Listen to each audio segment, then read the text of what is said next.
Welcome back to the channel, beautiful souls. I'm glad to have you here. Thyme is one of the easiest and most rewarding herbs to grow, especially if you live in an apartment or you have a small space. Growing it outdoors, whether it's in your balcony, on your rooftop, or even in a small courtyard, has so many benefits, including sunlight access, because outdoor thyme will get plenty of direct light, which will lead to a more better quality aroma and compact growth. Also, better air circulation because it reduces the pest and fungal issues that thyme usually has, especially when grown indoors.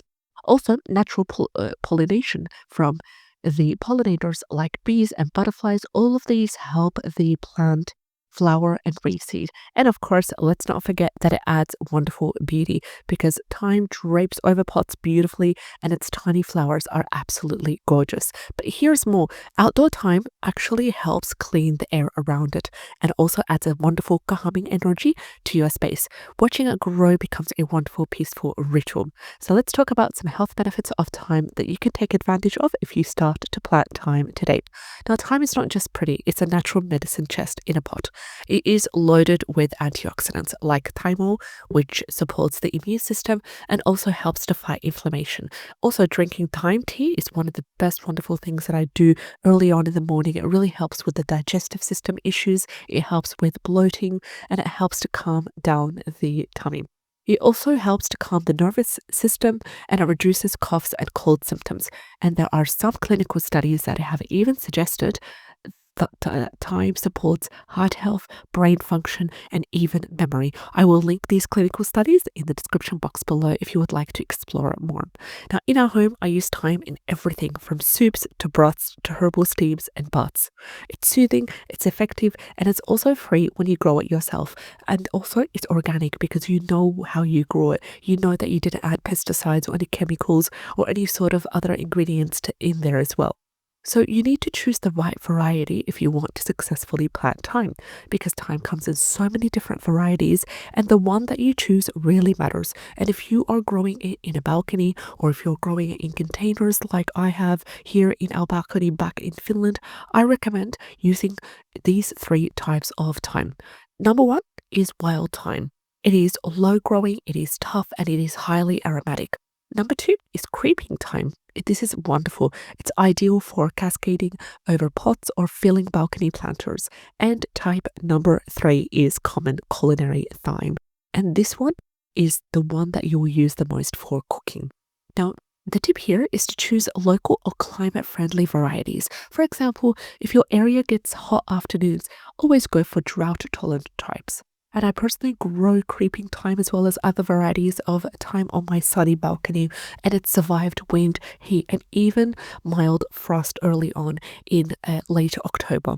But because this video was taken in Finland, we're only kind of designated a time frame for planting, which is any time from mid-April up until early October, late September.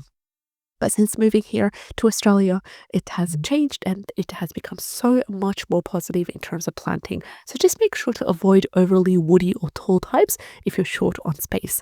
Also, use the right pot and the right soil because it really does matter, and your thyme needs the right home or else it will not thrive. And then you wonder, why is my thyme dying?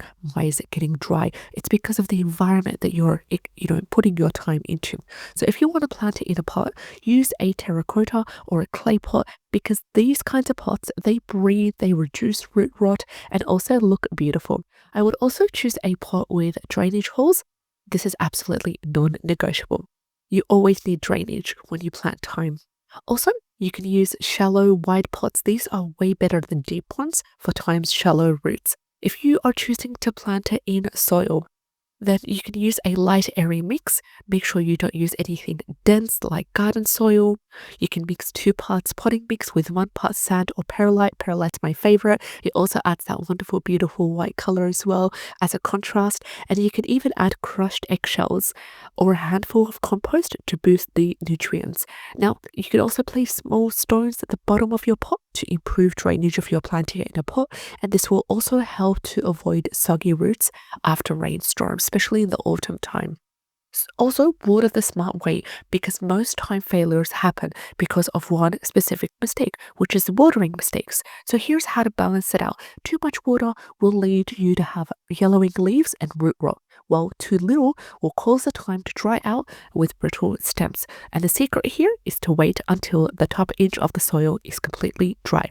Then you will start to water it gently, enough to moisten, but not to flood. I water mine twice a week in the summer, once a week in cooler seasons, and I also avoid watering in the evening in order to prevent fungal issues. Now, if your pot feels heavy, if it feels damp, don't water it just here. Just allow the time to breathe. This herb is Mediterranean by nature and it loves a bit of drought.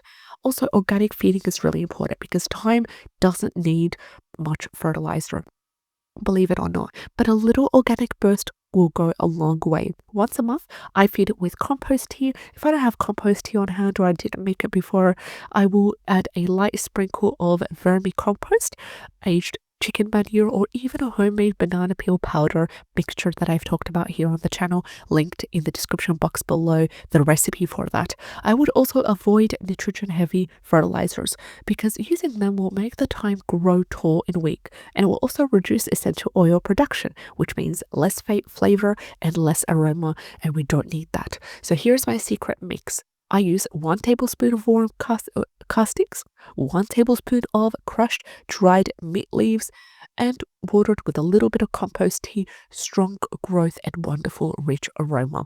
So let's talk about pruning, which is essential in order to keep thyme beautiful looking and also to boost the growth as well and to keep it big, bushy and disease free. You must prune regularly. So every 3 to 4 weeks, I would do this. I'll go ahead and I would trim off the leggy stems. I would remove any yellow or damaged leaves, and then I would harvest no more than a third of the plant at a time.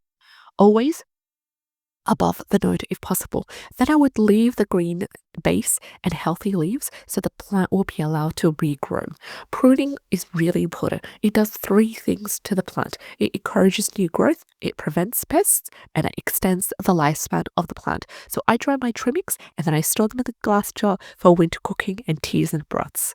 So let's talk about what following these strategies and tips that I'm sharing with you, what did it do to my thyme? It absolutely made it thrive. So it says following these strategies, my thyme is thriving. It's growing. It's absolutely wonderful. So each week, this is my routine. I check the soil. I rotate the pot slightly for even sun. I prune lightly or even harvest a little bit.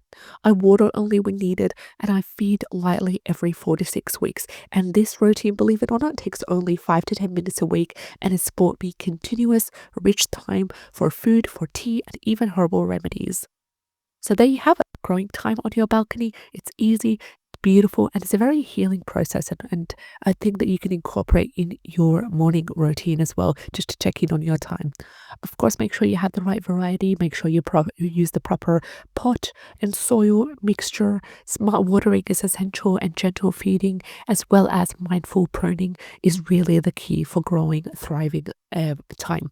So let your small space bloom with thyme and also introduce other wonderful herbs to create a beautiful sanctuary. I'll see you in the next video. Take care and have a great day. All the best.